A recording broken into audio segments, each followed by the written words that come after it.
नमस्कार। आज हम इतिहास के उन पन्नों को पलटने जा रहे हैं जिन पर अक्सर धूल जमी रह जाती है। आज बात होगी उस अकल्पनीय नारी शक्ति की, उन असाधारण महिला योद्धाओं की जिन्होंने अपने समय के सबसे विशाल और शक्तिशाली मुगल साम्राज्य की जड़ें हिलाकर रख दी थीं। जी हां, आज हम विशेष रूप से महारानी ताराबाई, केलदी चेन्नम्मा और नकटी रानी के अद्भुत साहस और उनकी बेजोड़ रणनीतियों पर गहराई से चर्चा करेंगे। तो चलिए, बिना किसी देरी के सीधे इस दिलचस्प सफर पर चलते हैं और देखते हैं कि कैसे इन रानियों ने इतिहास का पूरा रुख ही पलट दिया। इस कहानी की शुरुआत होती है एक बेहद ही गहरे और भयानक संकट से। साल 1689 मराठा साम्राज्य के लिए किसी बुरे सपने से कम नहीं था। ये वो वक्त था जब मुगल सम्राट औरंगजेब ने छत्रपति संभाजी महाराज को युद्धबंदी बना लिया था और उन्हें बेदर्दी से मृत्युदंड दे दिया। जरा सोचिए उस स्थिति की गंभीरता को। इस एक घटना ने पूरे मराठा राज्य को मानो अंधकार में धकेल दिया था। उनका वजूद ही दांव पर लग चुका था। आइए सबसे पहले बात करते हैं भाग 1 की, मुगल साम्राज्य और मराठा संकट। घटनाओं का ये चक्र कितनी तेजी से घुमा, इसे थोड़ा समझते हैं। 1675 में जन्मी ताराबाई का जीवन 1689 के उस भयंकर संकट के बाद पूरी तरह से बदल गया।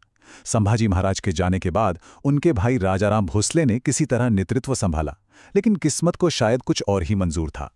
वर्ष 1700 में राजाराम की भी मृत्यु हो गई।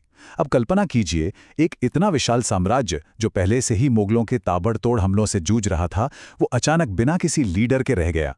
और बिल्कुल यहीं से इस पूरे साम्राज्य को बचाने का भारी भरकम जिम्मा एक बेहद ही असाधारण महिला के कंधों पर आ गया। चलिए आगे बढ़ते हैं भाग 2 की ओर, महारानी ताराबाई का उदय।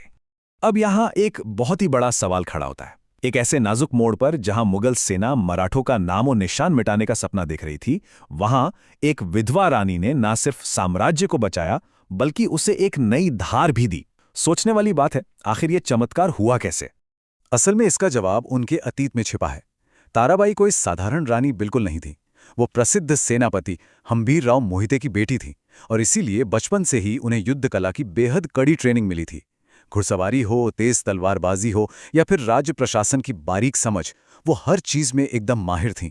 जब मराठा साम्राज्य को सबसे ज्यादा एक सेनापति की जरूरत थी, तब ताराबाई की इसी युद्ध कला और सूझबूझ ने उन्हें उस विशाल मुगल सेना के सामने एक चट्टान की तरह खड़ा कर दिया। उन्होंने अपने छोटे से बेटे को छत्रपति घोषित किया और खुद पूरे साम्राज्य की रक्षक बन गई। अब आते हैं भाग 3 पर, ताराबाई का गुरिल्ला युद्ध। तो उन्होंने किया क्या?